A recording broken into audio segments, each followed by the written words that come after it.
Podcast Network.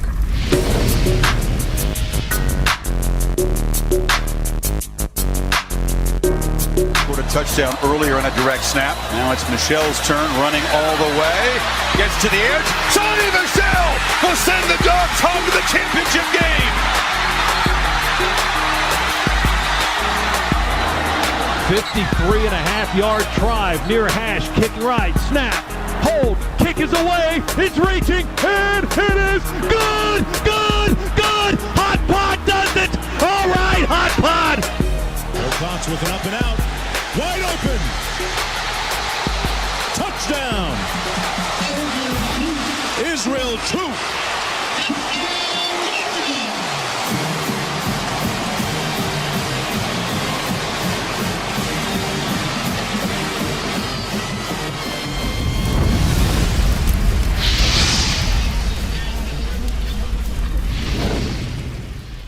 All right, welcome to the Believe in Georgia Dogs podcast on the Believe Podcast Network, coming at you on Brinks TV as well.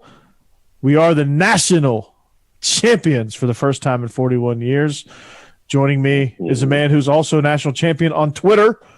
His name is Israel Troupe, at TroupeStar28 if you want some good entertainment. What's up, dude? What's up, man? You know, just dropping knowledge on all these so-called fans that we have. You know, they come and they go, but you know, hey, it is what it is.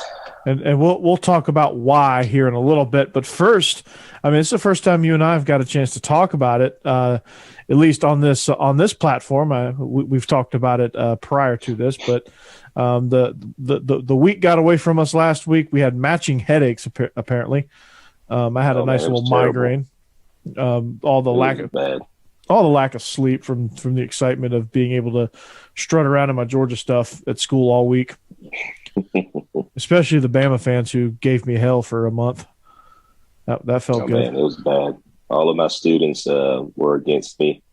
Two of our principals were against me. And when I got back to school, it was really, really quiet. And I made sure I wore one of my old jumpsuits, actually the one that we wore in the Sugar Bowl. I still had it, so I wore the whole jumpsuit, shoes and all. Oh, you did it right, down man. the hallway. That's what's up, man. That's where it's at. Yeah, I made sure every day last week I wore a piece of Georgia apparel, but of course, we that white stuff that falls from the sky fell last week, so we had another few days off. Been dealing with a lot of snow lately. And it's cool for like the first few hours. You look outside and like, oh, it's snow. Yeah. And then it gets real old real fast. So, yeah. Make sure y'all keep it up there. We're actually about to get a little cold front coming down here, but we're not expecting any snow down in South Georgia. North Georgia got a lot of snow, but luckily we didn't get any down here. Yeah. So, yeah, we're our low tonight. Overnight low, and wake up in the morning. It's gonna be 9 degrees, Israel. 9 degrees. You ready for that? Oh, that's frigid. No deal. No deal. Yeah, that is frigid. Even for me, it's frigid. I don't like that either, because then we have to go outside, start my car. I'm about to sit in there. It's gonna be terrible. I really deep down don't like the cold, but I like the idea of having all 4 seasons. So it's like kind of have to grin and bear it, right? Yeah, we might get 2 out of the whole year. I mean, right about Christmas, I mean, it was still 85 degrees here. Yeah. We get monsoon weather a lot, so that's usually how it works down here. Yeah, it happens, right? So we're brought to you by betonline.ag. BetOnline would like to wish everyone a happy new betting year as we continue to march into 2022. We are well into 2022 now, so it's a new year, new updated desktop and mobile website. Sign up today, receive your 50% welcome bonus on your first deposit. Just use our promo code BELIEVE to get started. So from basketball, football, hockey, boxing, UFC, the NFL divisional round is coming up, so make some bets there. Vegas casino games as well. Don't wait to take advantage of all the amazing offers available for 2022. So BetOnline is the fastest, easiest way to wager on all your favorite sports. And BetOnline, it's where the game starts. Israel, we'll talk a little NFL to wrap up the show. Talk a little bit, see where your mind is on these playoffs, and kind of see what team you're latching on, since your Cowboys couldn't seem to get it done last week. Oh man, it was absolute. That was one of the worst games I've watched in a long time. From especially, when Dan Quinn, great defensive mind, has all the right pieces in the right spots, and guys are missing tackles, we're making penalties. Mm-hmm. We didn't even attempt to run the football at all in the game. So, and we'll get into that too, because apparently Georgia needs an elite quarterback to throw the football 50 times instead of trying to run the football. Yes, they do. They do. Apparently they do. Our man Chris on Twitter feels that way. So, but he had a delightful nickname for you, so I'm blessed. I don't know if I want to say that on here, but so yeah, let's very briefly. The game is going to kind of tie into our discussion about all these departures and things like that. And, it's the transfer portal era. So that's going to happen. But, one of the greatest things about this game, Israel, is I think, they finally listened to us. They must have listened to us, because that was probably the most aggressive defensive game plan I've ever seen out of this team. Man, we did everything that got us to the championship game, got us to the SEC championship game, got us, beat down to Michigan in the semifinals. We did everything we've been doing all year, finally. We finally got, the monkey off our back playing Alabama, which is great. And now, the standard's set. We want to play for national championship every single year. We want it now. We know how it feels. Now let's go do it again. And again, and again, and again, yes. And just they played man most of the night. William Poole had the game of his life. Keely Ringo was able to shut down. And, I just, the biggest thing that I heard all last week was, oh, well, we didn't have Jameson Williams. We didn't have our top receivers. Yeah, you had a month to prepare for no Mechie. You had a month to get Cameron Latou ready, to get Ja'Cory Brooks ready, to get Slade Bolden ready, to get all those guys ready to go along with Jameson Williams. So really you only lost one guy. That's not an excuse. That can't be – you can't fall back on that and say, okay, we had nobody to throw to. Yeah, you want to look at the recruiting rankings? You did have people to throw to. So yeah, that's not an excuse to me. Plenty of people to throw the ball to. Does it hurt losing to your top targets? Of course it does. Any coach, any coordinator will tell you it does hurt when two of your targets are down. But at the same time, you got to have stuff Alabama in place. Doesn't rebuild; they reload. So why are those guys getting reps? Of course you're gonna use your top guys, but why aren't the backup guys at least getting reps? With the number one quarterback. You know what I mean? So that's a coaching issue. If that's going to be your excuse, then that's a coaching issue. Yeah, you didn't get enough guys ready. You can't lean on Jameson Williams and Jameson Williams only. It's a great tool to lean on. But let's talk about you didn't attempt to run the football until the fourth quarter. No, there's an idea. Yeah, you have Brian Robinson who just mauled Cincinnati, which Cincinnati and Georgia are two totally different programs, two totally different trajectories, but still. He's a good running back. You didn't attempt. You didn't try. You didn't try to set up the run. You got it. You can't play right into Georgia's hands. You got to force Georgia to stop the run. You didn't even RPO. Yeah.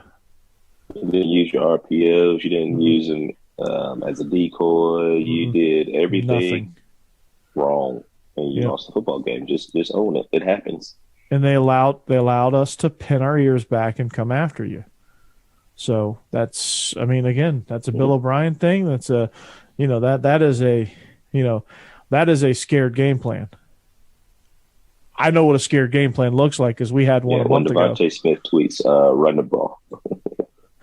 And Devontae Smith tweets, give him the damn ball. Come on now. Yep. He's a receiver, and he's saying run the football. Yep. You got to run the football. You run the football. You establish a run. Your passing game opens up. It's as simple as that. 2020, look at the explosiveness they had. What was Najee Harris's stats? Or just his rushing yards, at least? 1,466 yards rushing. There you go. 43 touchdowns. I mean, come on. Rushing the football. Not running the ball. Not even catching the football. Yeah. Which, if I'm not mistaken, he had 13 of those. So, I mean, come on. He accounted for 53 touchdowns and probably 1,600 yards. Twitter tried to argue. Yeah. Look at Bama in 2020. Yeah. Yeah, sure, they're explosive. Tried to argue that the pass sets up the run. There's no way in football history has the pass set up the run. If that were the case, Texas Tech would be national champions every year. Or Mississippi State or something like that. I mean, that's the reason why Mississippi State can't get past a certain point. Yeah. They can't. Yep. There's no balance there. The Big 12 will have a lot more championships. They would. If that was the case. Well, let's look at it offensively. I mean, we were able to – I mean, it was about as disastrous of a start as we could have had with Stetson Bennett just coming out. And it was all nerves, honestly, because when he finally settled down, he finally played like we knew he was capable of playing. But it was a very, very shaky start. And, you go into half down 9-6.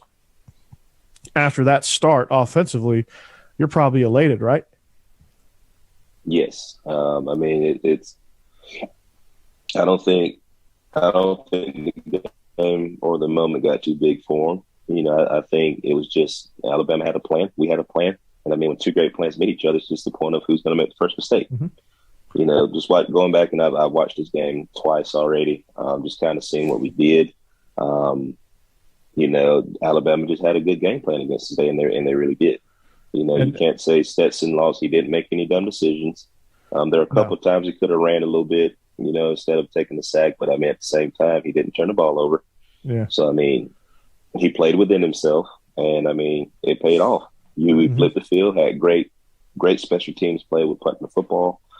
We flipped the field. We actually gained a couple of yards here and there to actually be able to flip the field. So, I mean, it wasn't a bad game plan. Our defense was playing elite. So, I mean, they were doing a great job. So it was only a matter of time before the dam broke, and it finally did. Yeah, and when I referenced the shaky start, he bailed a couple of times early. He dropped that ball in that first series. He fumbled himself, and when he got calmed down after about the second series or so, he got into it and got into his rhythm. And then, but Alabama, I thought, had a tremendous, that they were like, okay, you want to neutralize Will Anderson? Well, here's Dallas Turner, here's Christian Harris. They did a good job of getting those guys involved up front too. So, they had a really good game plan, and we did a really good job of flipping the field. You hit the nail on the head right there. They did a really good job of flipping the field. They did some things that I haven't seen them do. They came out and played man. They really didn't blitz as much. They played football, with the front four that they had. They dropped in coverage, which you usually don't see Alabama linebackers do, which was a good job by them. So, I mean, I think it was a very good game. The defense didn't lose the game for them. It was the fact that we were able to get pressure on Bryce Young, which we did in the SEC championship game. Exactly. We forced throws off rhythm, off platform. We forced him to scramble some. We forced him to look down at the rush, which is exactly what we wanted to do. But coming out in the second half again, it was much of the same in the first half. Just two great teams slugging each other defensively. Just great job of stopping the run and making plays when they needed it to. But then that series where I knew Alabama was screwed was when Stetson completed that first ball to the sideline to Jermaine Burton. I mean, it was about as comfortable of a rhythm throw, just an absolute pellet over there to him on the sideline. I was like, okay, here we go. Now we've settled in. Now we figured it out. Here comes the haymaker, and we landed it. That was a great job of Monkey going back to him after the botched fumble, which I still don't think that was a fumble. If that was a fumble, then Bryce Young fumbled at the beginning of the game. You got to be consistent there, yeah. I mean, I thought the refs were universally bad. You and I were on Rave on Sports, and we were, talking about that. The refs were just, oh my God, those refs were atrocious, man. Like, I've never seen those guys before. either. I don't know where they were an came from, ACC but I've crew, never I seen think. ACC crew, I think. So Never ACC, seen it. yeah. Never. But That- they I don't know who they had on the line, or you could tell that every time they threw a penalty against Alabama, they didn't like it. Like you could see the frustration on the white hat's face every time he had to call a penalty against Alabama. And that kind of was the telltale of the game. But for Munkin to go back to him, play action pass, very first play, after that turnover, Alabama scores, to go straight back and throw the football. That just shows you that, one, they were like, all right, calm down, we got it. And for Stats to just come out and throw a dime and then throw another dime, and then the touchdown is like, well, shit, well, here we go. Yeah, I mean, for him to put that behind him so quickly, usually, even a month ago, Stetson had a play like that, and then he tried to do too much and just kept compounding his mistakes. He did not do that in this last game, and that was some incredible growth on his part, and I was glad to see that, because when he had that fumble, I couldn't help myself. I was like, oh God, here we go. If Stetson could come out, calm himself down, we'll be fine. But he hasn't in the past when he's done things like this. But we've been talented enough to kind of overcome that, except against Alabama. And so that's where it kind of worried me. I was like, okay, Bama's got some momentum now. They're going to come after him. I was like, we can't go 3 and out. I was like, we have to get a couple first downs at least if we're gonna stay in this game. And not only did we get a couple first downs, we hit on a beautiful touchdown to A.D. Mitchell. Man, it was a beautiful throw. That was actually a good job by Van Pran snapping the football. Yeah. Did he jump far enough to get the penalty? It's either it's ticky tacky, but at the same time, he had enough sense to snap it, and Stetson had enough sense to just throw the ball. At worst, you'll get 2 penalties. You get offsides, and then you might get a PI, which we're going to take the PI. You know what I mean? So it was a win-win situation no matter what. But we got the bonus, and we got a touchdown out of it.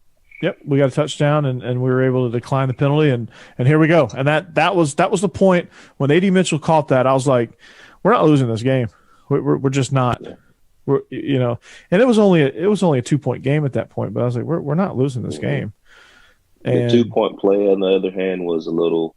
I see what they were doing. I think they were going to think that Alabama would over pursuit at the same time. They did a really good job all night up until the next series after that of playing disciplined football. Yeah. So the 2-point play was a little odd, but after that, I mean, I think Monty calmed down. I think the whole offensive staff and everybody just kind of calmed down. It was like, guys, we got this. Let's go down and win it. And then we just do what we always do. The offensive line saw blood in the water, and God almighty, they were blocking to the echo of the whistle. They were pancaking people. They were trying to get in front of the ball. The play of the night for me was when all 5 offensive linemen just bulldozed for an extra 6 yards.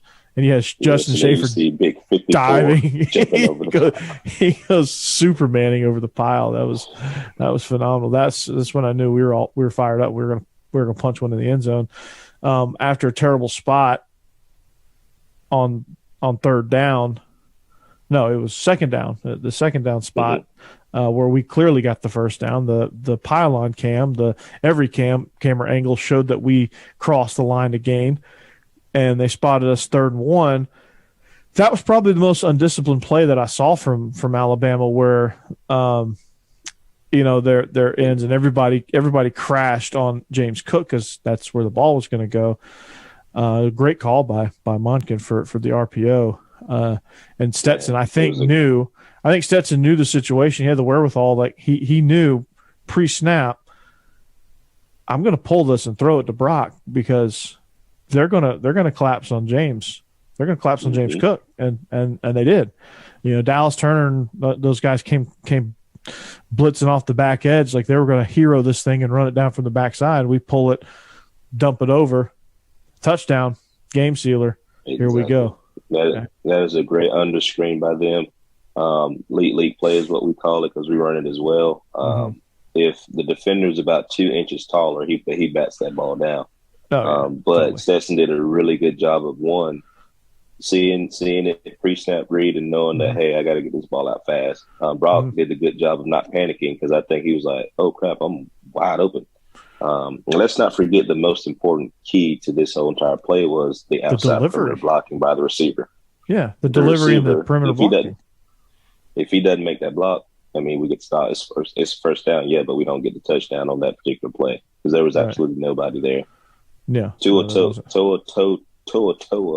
ain't gonna make that tackle. No. Poor guy ain't gonna make the tackle, man. That's you're not tackling Brock. The Mackey. Wait, no, he didn't win the Mackey. The guy that won the Mackey. Yeah. Mackey scored 11 less touchdowns than Brock did. So, yeah. So, last thing about this game, and we're going to plow into an early 2022 look. What was your reaction on the Keely Ringo pick six? Man, when he picked it, I'm sitting here in the living room. I got, my sister and everybody's here. He picked that ball, and I said, it's over. It's over. I was like, he's going to get tackled, and we're going to take a knee. Alabama's out of timeout, so I mean, we're good. But to see him take the ball back for a touchdown and seal it was absolutely phenomenal.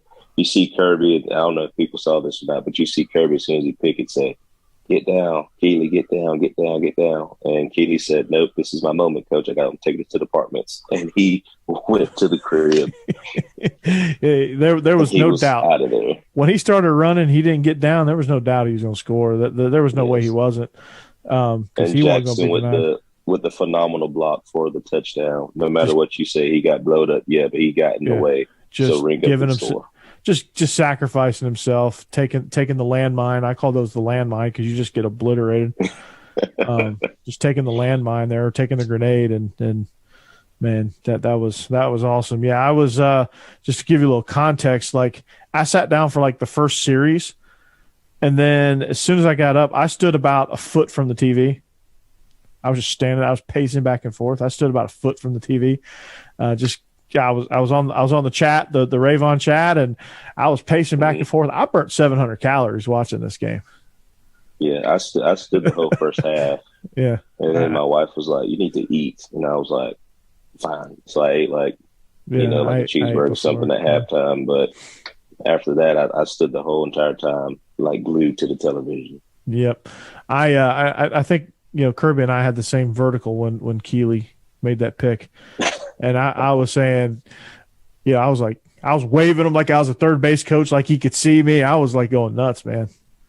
Man, my babies were asleep, and I was like, screw that, man. We just scored. Yes. We're national champs. Yeah, I was like, this one's over. I was like, go, Keely, go, Keely, yeah. I was trying not to wake up Huck, and man, it was nice. I drank a Spark. I drank a Spark in the first half to make sure I wasn't going to get tired enough. But I didn't, standing a foot from the TV, I didn't think I was going to get tired anyway. But I don't sleep these days, so. But yeah, There you go. Had a nice exercise watching this game. Nice little. Believe it, baby.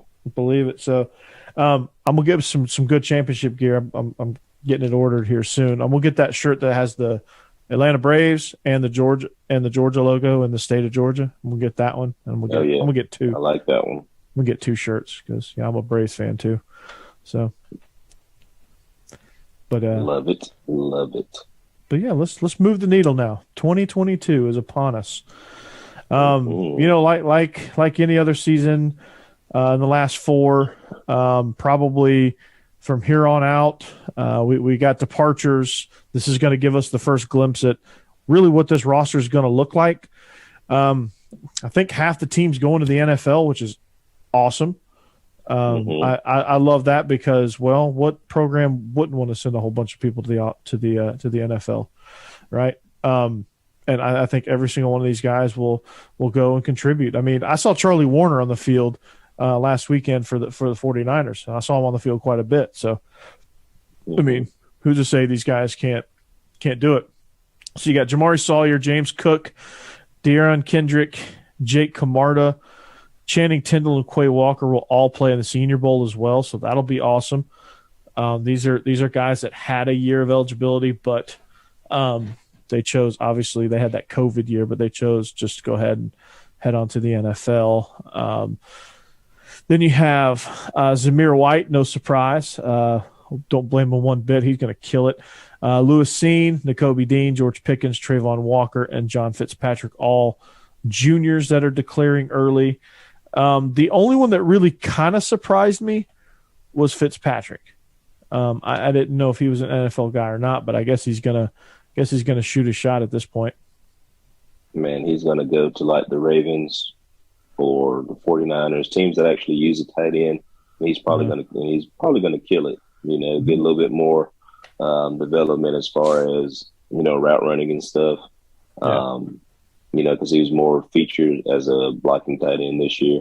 So I mean, sky's the limit for that kid. And you know, anytime a kid has a chance to go to the NFL, I mean, by all means, take it. If you get that letter back and you're first, third, whatever round, and you feel comfortable doing it, hey, by all means, go. You know, it depends on what I said it and I tweeted today. It depends on what the player's end goal is. If your end goal is to play in the NFL, go to the NFL. Go. Yeah. You know, make your way and do whatever you need to do. He did what he needed to do for us. Yeah. Hey, it is what it is.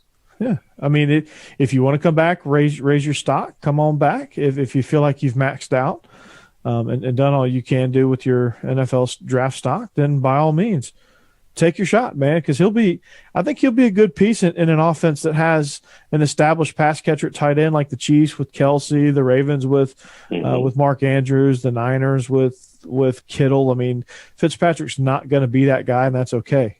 There is roles for guys like Fitzpatrick in the NFL, and I think he'd be a great complementary piece to any one of those teams I just mentioned, and probably a handful more. So I wish him luck, and then obviously all the guys on defense are just going to it's going to be ridiculous. And of course, not on that list is Jordan Davis, but I mean, come on. We all know. Yeah, I mean, come on. He's going. He's going to be a top 5 guy. I mean, it's already there. And Nakobe Dean's going to be a top 15 guy, depending on kind of where those run of inside linebackers fall. So, just thankful for those guys and their contributions. Jake Camarda is going to be. I think Jake Camarda is going to get drafted. Like punters don't usually get drafted, but I think Camarda will. He's a weapon. Yeah, I think you raised his stock. You know, especially in the national championship game, the way he was able to fit the field. I mean, he's booming punts. You know, and Alabama is usually really good with punt returns. I mean, he had great hang time within the 20 to 5-yard line. I know a lot of those punts. So I mean, you can't knock what he did all season. So, and like you said, he probably one of the few punters who were taken, you know, on the first 2-3 days. Never know. Yeah, I mean, punters usually go rounds 5, 6, 7, but he'll, you know, that's if he goes round 5, that's like might as well be a first rounder in the punting world. So that'll be good for him. So, you know, draft day is going to be exciting. We've got a lot of guys up for the draft this year, so that'll be good.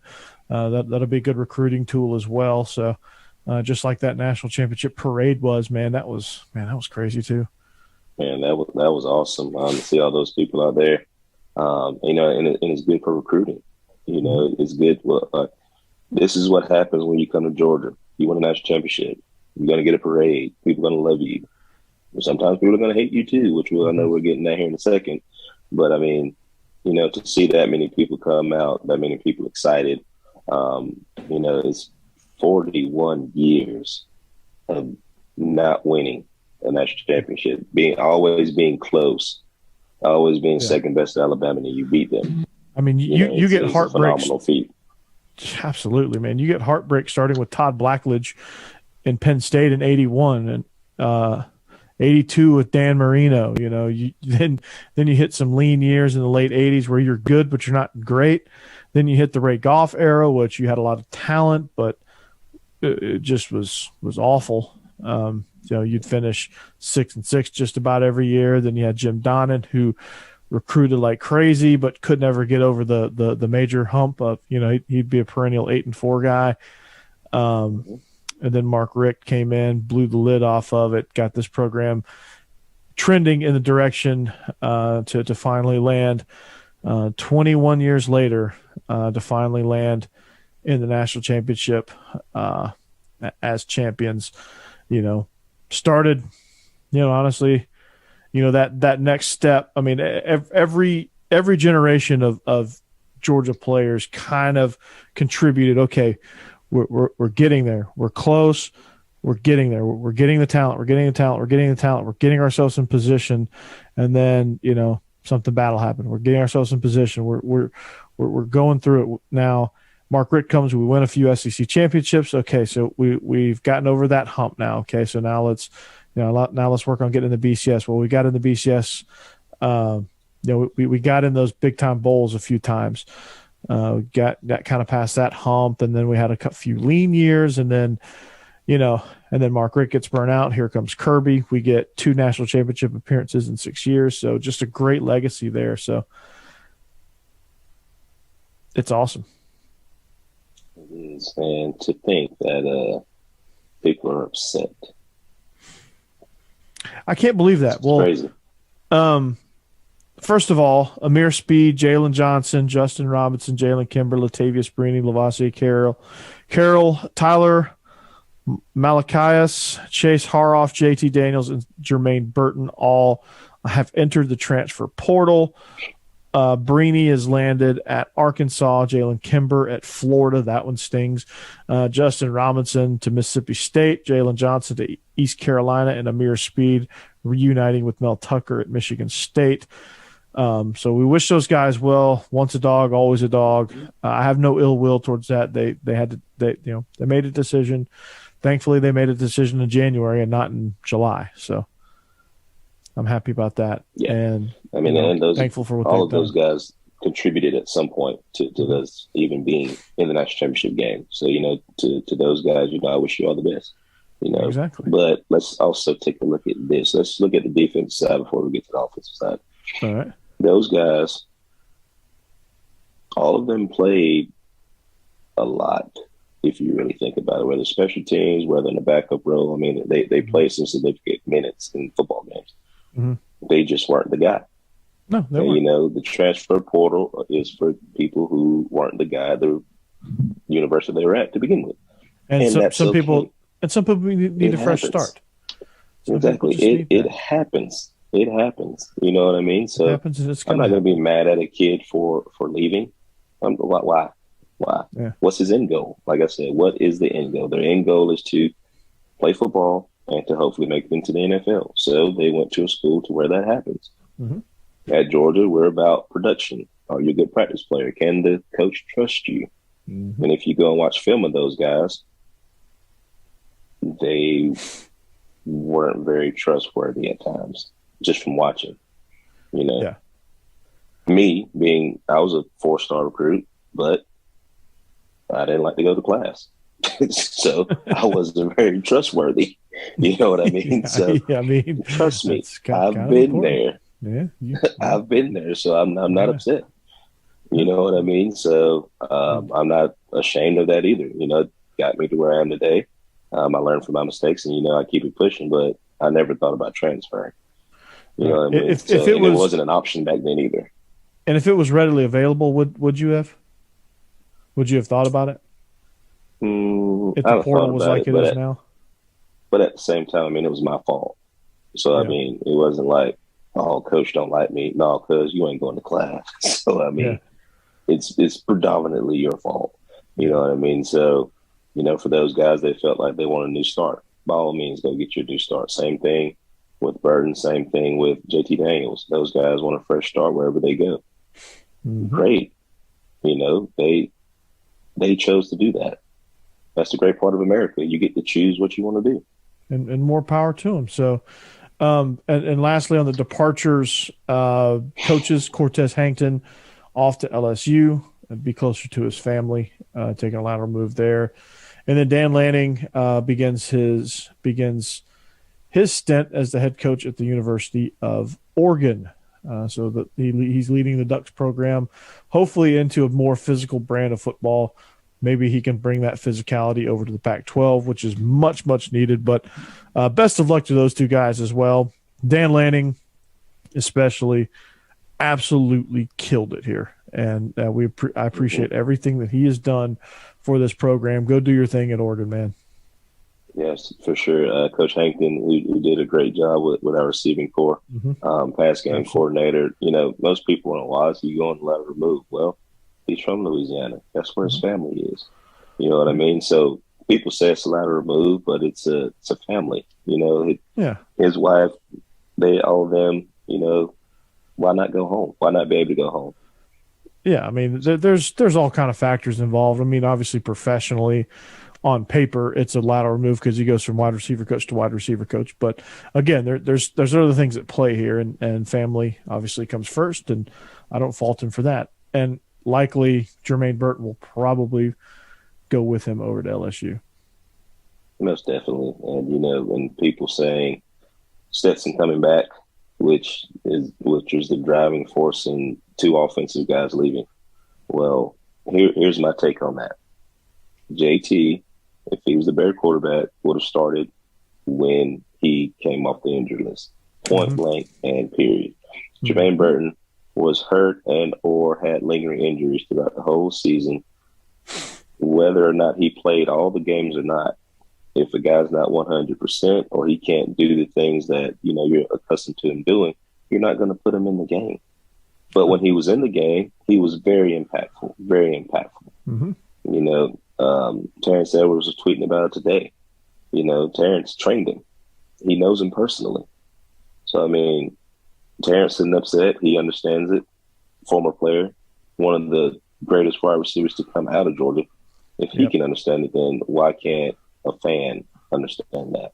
Yeah, I mean, there's just, again, it's just circumstances, opportunity, and again, he's just somebody that needed a fresh start and probably wanted a fresh start, get healthy, and you know, he got his national championship ring, and now let's go see if he can make that magic happen, you know, somewhere else. Let's check it out. But what I don't understand, and clearly Stetson Bennett, say what you want to say. I mean, you know, the things that JT is better than Stetson at are different from the things that Stetson is better than JT at, and Stetson's on paper. Yep, and Stetson's skill set, his moxie, his intangibles were obviously the difference maker and why Stetson Bennett was leading us in the national championship game and not JT Daniels. I don't understand, and if you follow Israel on Twitter, it's clear that he doesn't understand that you don't understand as well why people would be upset that the quarterback that just got you your first national championship in 41 years says, "Hey, let's run it back." I think every other fan base, if you ask Pitt fans, would they be excited if Kenny Pickett said, "Let's run it back"? Absolutely, you damn right they would be. And he just won the ACC, and Pitt ain't done a damn thing since Dan Marino left. You mean to tell me that a special quarterback that defied a million different odds, improved weekly, drastically? I mean, his deep ball from week 1 to now, outstanding. His understanding of the game, his instincts, things like that, all of that improved. It had to, or we wouldn't be in the position that we were in. We would probably lost to Michigan if they didn't. Like, if the same Stetson Bennett from the Tennessee game was playing against Michigan, we probably lose that game. Definitely. He got better, guys. I know you hate to admit that. I know it sounds bad that it's a 2-star walk-on starting for Georgia for 3 years now. Seems like that shouldn't happen. He's only a 2-star walk-on out of high school. He's playing good, if not better, than every quarterback on that roster. And it's a fact. Kirby's not going to play the lesser guy just because he's a story. He's not going to do that. I don't care what you say. Now, he's going to have to win it again. He's going to have to win his job again. He's going to be competing with Vandegrift and Gunnar Stockton. He's going to and Carson Beck until Carson Beck transfers. He's going to have to compete again with those guys for the starting quarterback job. If he gets beat out, he gets beat out. So be it. But if he doesn't, there's a reason why. And I don't understand why people are upset about that. And let's look at why they're upset. Everybody says 5-star, elite, elite, elite, elite, elite. Here's what you don't understand about the game of football.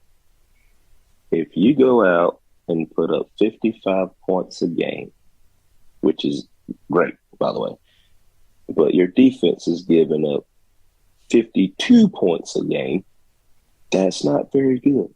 That's Defenses win championships. That's not an elite team. Everybody's talking about elite offense, elite offense, elite offense. I'm okay with winning 2-0, 3-0, or anything like that, because guess what that means? That means you're going to be playing for a national championship. Win, and you're in. Point blank, period. If me having a pocket quarterback is the difference in throwing the ball everywhere, I mean, it is what it is. Of course, we want elite receivers to come in and all that good stuff. I mean, don't get me wrong. That being said, we averaged one less point per game than Bama's elite offense. Yes, we run the football. We're a running team. We've been a running team. I mean, it's not like we're not explosive. People equate explosiveness with passing game, which is not necessarily true. Yes.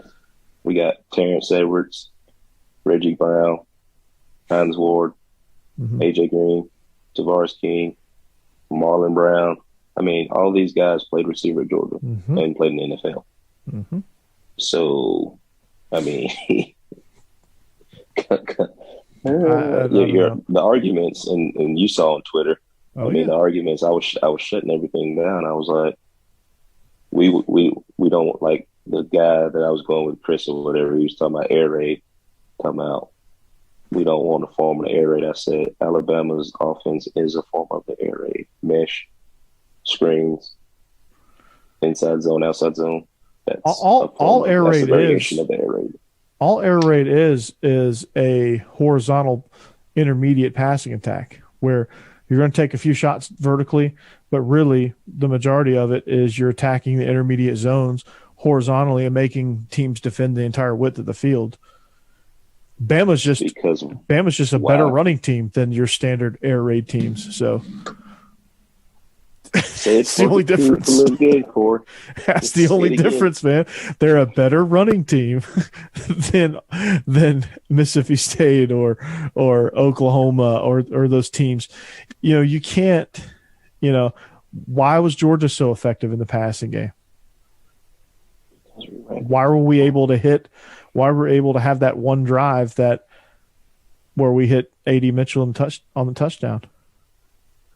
Let's not forget the deep ball that we threw to George Pickens off the play action. Because why? Because Cook and McIntosh just ripped off two big runs.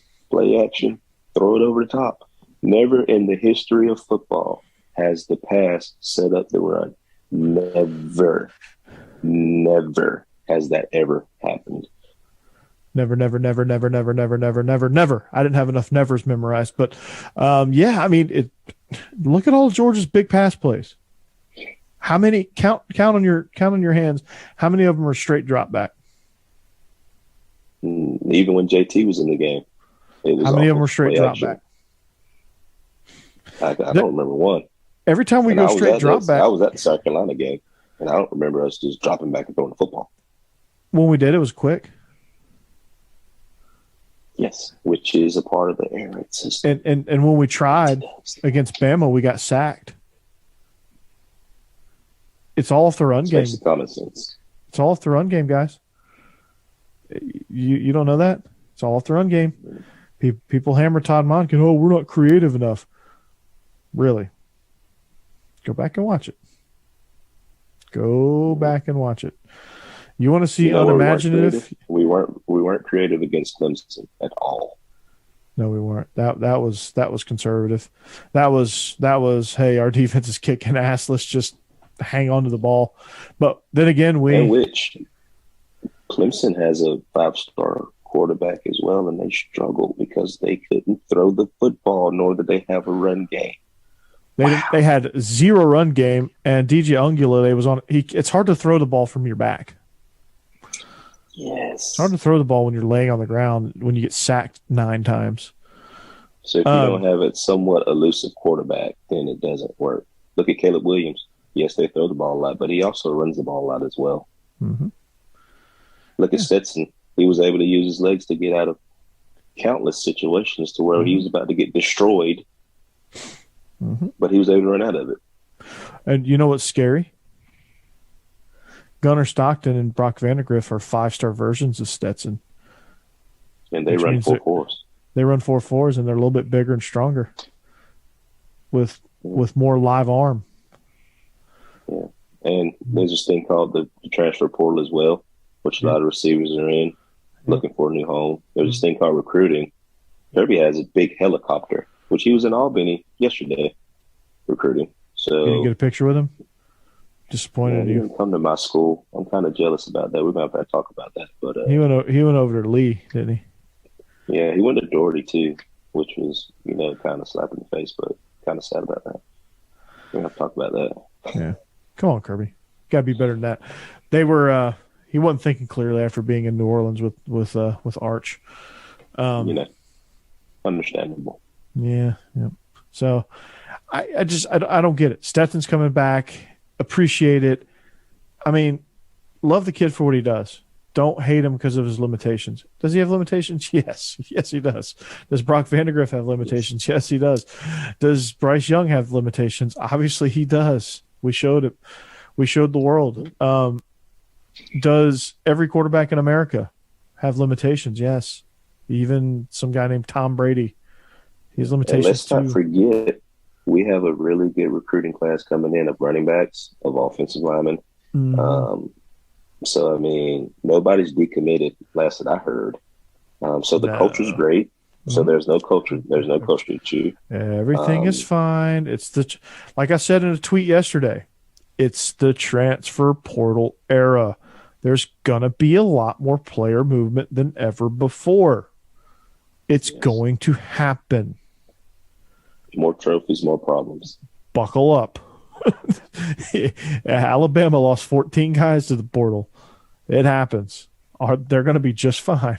Alabama's going to be just fine. So is Georgia. And that's just to the portal. Like, not talking about NFL guys. We just talk about the portal. Just the portal. We lost, I think so far it's 1, 2, 3, 4, 5, 6, 7, 8, 9, 10 guys off the portal. Only one of these guys got really significant time. Thank you. Latavius Brini, which he's kind of more of he lost his job. So I get it. But Robert Beal comes back. That's a huge get. Thanks to some legal issues, he got a bump. He comes back for a senior year. William Poole is coming back.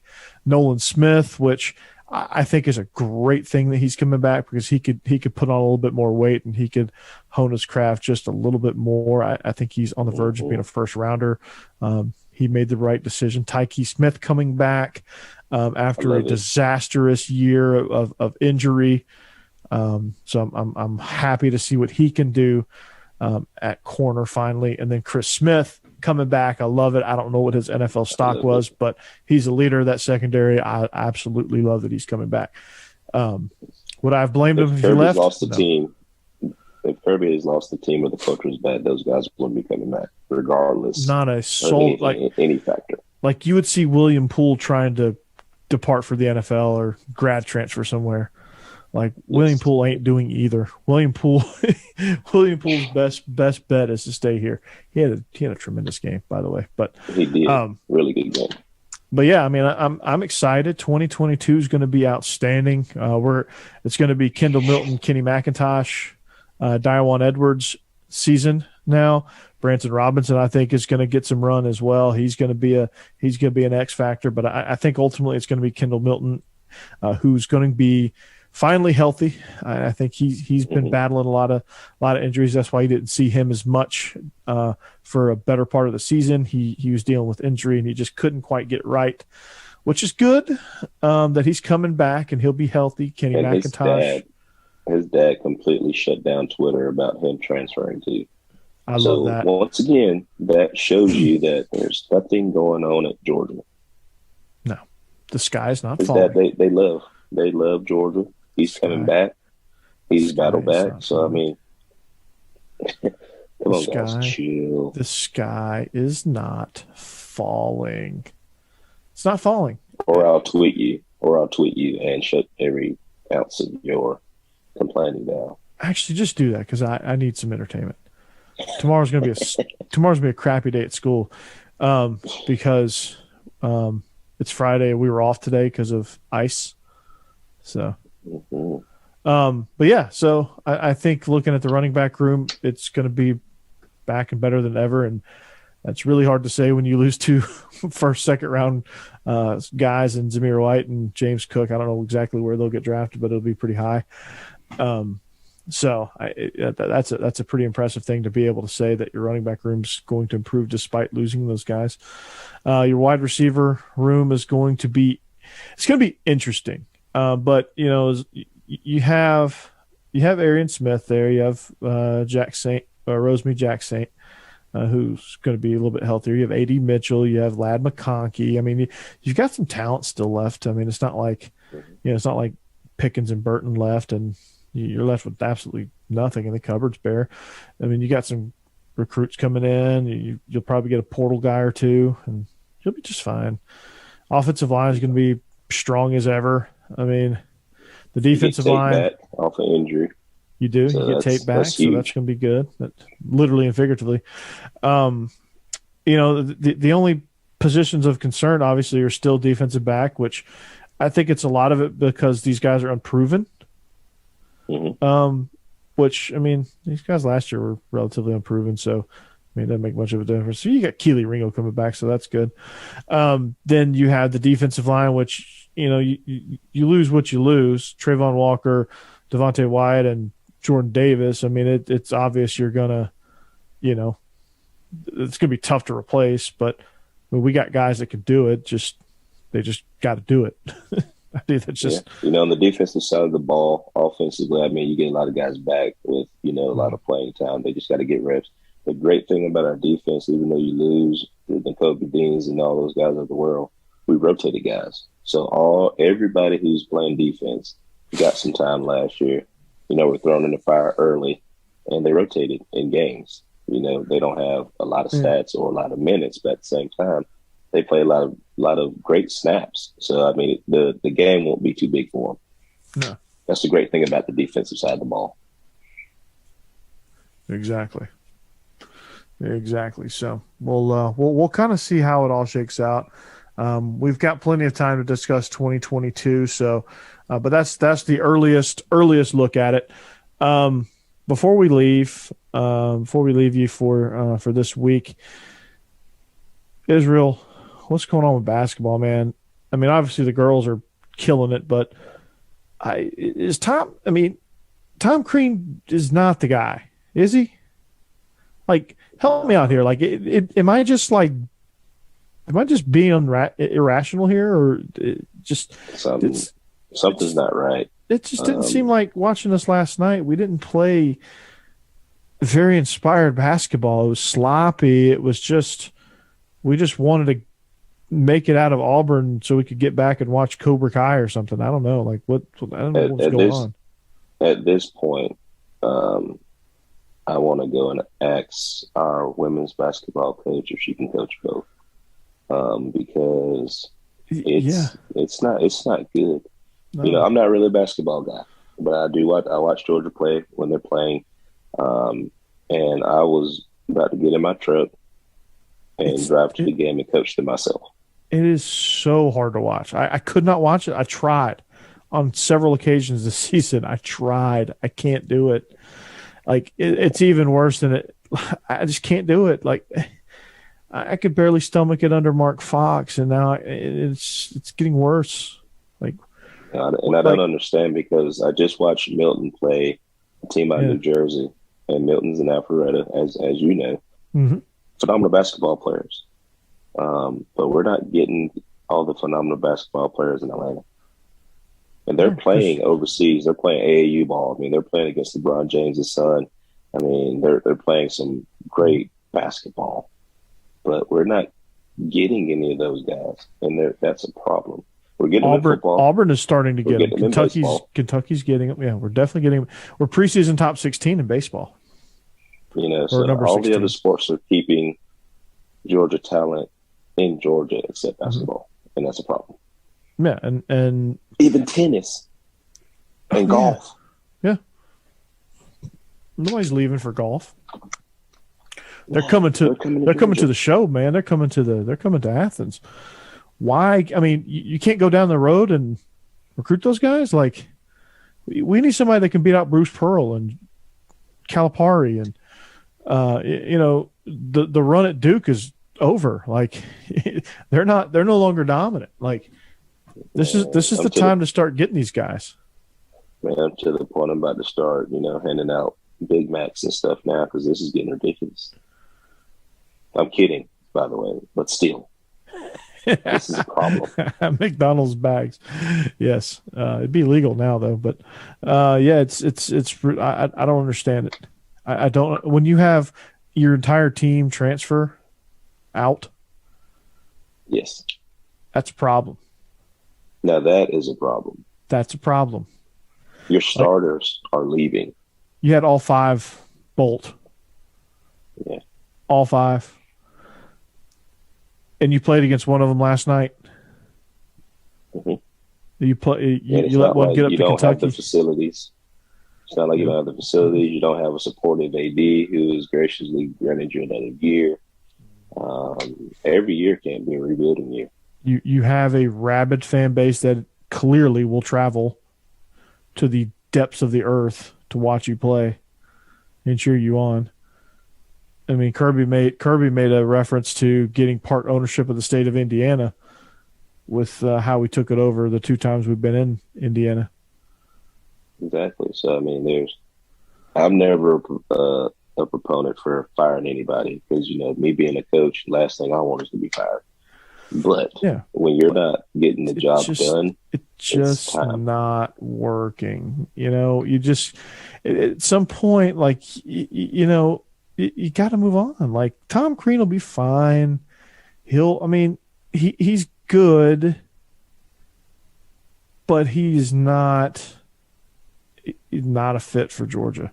He needs to be in a Midwestern, mid-major team and just build those guys and just coach the hell out of those guys. Exactly. That's where he needs to be. I mean, Mark Fox has done well I think he's at Nevada? Yeah, something like that. He's done okay. Look at all these young NBA coaches who are, they didn't quite fit it in the NFL, but in the NBA. Mm-hmm. Go grab one of those guys, perhaps. I mean, in about a week or two, there's going to be about 17 NBA coaches that get fired. Those guys get fired every couple of weeks, man. They cycle through coaches like freaking. I think you're going to need same thing with every sport that we have. Mm-hmm. You're going to need a young mind with fresh ideas that's going to come in, a coach that the kids can relate to. Look at the women's side. I mean, there's a reason why they're playing outstanding basketball right now. They believe in Coach Taylor. I mean, they're out there busting it every day. But if your team doesn't believe in your head coach, then that's a problem. I think that's what's going on with basketball right now. Until you get a coach that comes in, it's not going to be any better. And it's obvious, and there's no recruits that will come play for that either. Yeah, which is that's even the part worse. That bothers me is that it's obvious. There's an obvious disconnect between player and coach, and that is not what you want. And I mean, there's not really. I don't see really any benefit of firing him now. I don't think there's any. I don't think there's any upside to it really. Because you just want to. You've already missed out on this class. Yeah. You already missed out on the recruiting class. So I mean, new guy come in will probably struggle a little bit, but I think it'd be better just because it's a fresh mind coming in. But you let him come in and kind of, hey, this is me, this is my face, kind of put his face on the program, and then you go after that. Mm-hmm. Nah, who that guy is, I have no idea. Like if you press me, I'm pretty and say, sure my man, Coach Brooks, my man Josh Brooks, he's working on it. he'll figure it out. He's doing some research. Whoever he My boy hires, just I won a trust. natty. Just won a natty. He did. He's on the ball. He is. But yeah, I mean, like last night's game, like that shouldn't happen. You shouldn't get blown out in conference. Conference games should be tough. They should be close. You know, you're going to have a game where you're off a little bit, but not in the manner in which we're off. Like a blowout, an in-conference blowout should be like 12 points, not 23. Yeah. Not 23 points. No, like you shouldn't lose by 23 to anybody in your conference. Like that's how, like basketball, you recruit 3 guys out of Atlanta, you'll be just fine. You do that every year, you'll be number 2 in the country, like Auburn.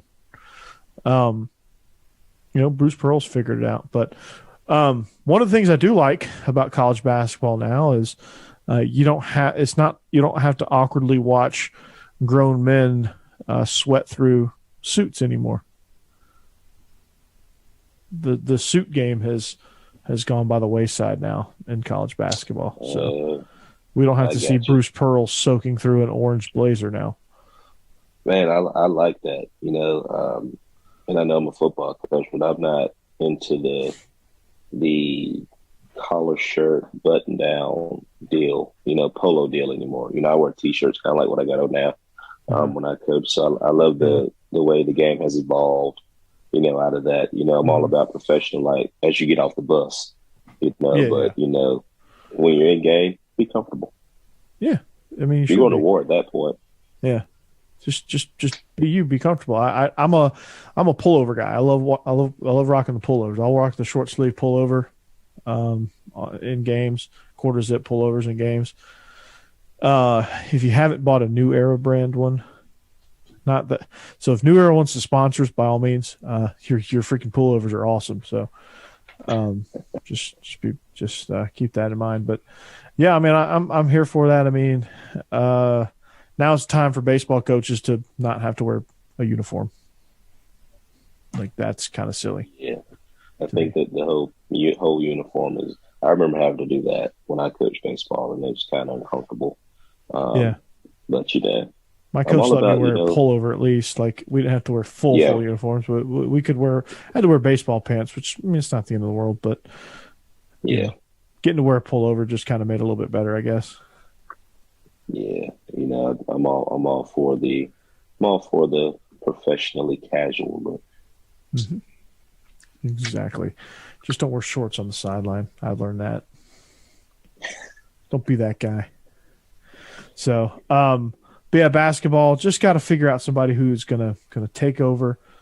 Fresh young mind, players can relate to, be able to recruit, keep the top guys in Georgia, keep them from going to Kentucky and Auburn and Florida and Duke and Wake and North Carolina and those programs. Keep them here. Everywhere Lock else, it down. But Georgia. Lock it the F down. So, but Israel, that's gonna wrap it up for us, man. Last thing I want to talk to you about, you had a nice little radio appearance last week. How was that? How did that come about? Man, it was great. I got a phone call, text message, asking me to be on a couple of radio shows. But it was because of this show, actually, because of everything that Brinks does for us. Bet Online, Corey, everything that you do. I mean, it's not me. It's everything that you guys do. I just happen to be a regular guy, that played at Georgia. So it is very much a thank you to you guys and all our supporters out there. But I had a chance to talk on a couple of radios and, give my prediction of the game, our keys to win and things like that. Like you say, you like to think that they listen to you, and you would think that if anybody listened to anything I said, that they wouldn't try to tweet me at all. No, but, you have a couple that will try. They'll try you. It was a great experience, great experience. Good, being able to talk dogs, being able to be on this platform, with you, everything that everybody brings to us for us.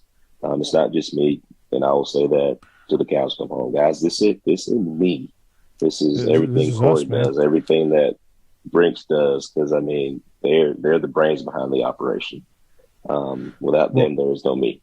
Well, Israel, without you, there is no us. I'm probably not here. I'm probably hosting SEC After Dark, and that's it. So I probably don't have the platform quite the way it looks. Honestly, you've kind of taken away the pressure of having to get a cycle of guests in here, because you and I just come in here and chop it up, and that's all we need, really. It's great to have a guest every once in a while, and again, I do want to get some of your guys in here, some of your friends and guys you played with, and just have a relaxed show and just chop it up. But the perspective you bring is, it makes the show, man. And I can't say enough how much I appreciate you being on board and continue to be on board. We're going to build this brand, and we're going to expand this thing, and it's going to get to new heights, but it doesn't without you, and it doesn't without us. So that's where we're at, man. We're one big happy family. That's right. So don't come for us either. Right. No. You come at Israel, you're going to get me. I'm going to jump in the pile. I'm going to be a pile jumper. I'm like that offensive lineman. I'm going to come through there, get that late shot off of you, man. I'm like a O lineman at heart, I think. I love it. But yeah, man, again, I'm stoked that you're getting these opportunities, man. It's like I said, I wish I'd have known about it earlier. I would have hyped it up, man. Man, they would call. I get a text and I'm like, hey, they're gonna call I'm in the middle of class, but all right, cool. I got a couple minutes I can spare. Yeah. But that's when you tell the kids to shut the hell up. I got a radio. Luckily, my office is literally right around the corner, so I just go take off my office for about 5 minutes. But it was great. Especially when we came on top. 41 years, man. 41 years. You're telling me, man. 40. Like I've been on this thing pins and needles since 2002, man. Just waiting. That's when I officially became a Georgia student, but long before that, I'd been kind of rooting for Georgia, offhand. I was kind of more of a college football fan than anything, but I always liked Georgia, always admired Georgia, but it wasn't until I enrolled in Athens till I really kind of bought into the culture. So yeah. I was always a Mark Richt fan from his Florida State days, and I loved it, man. When he came over to Georgia, I was sold awesome when they hired him. I was a senior in high school when they hired him, so I was sold from the get go. I was like, man, if he can do anything with what he did at Florida State with Coach Bowden, and he brings that, we're going to be just fine. We're going to get that, and we were a couple plays away from national championship on three years I can say off the top of my head. 02, 07, and 12. Yep, that's what I was just about to say. Those years, we were so close. One game away, literally. Yes. We finally got it. We finally got it. That trophy is at the butt smear right now, chilling.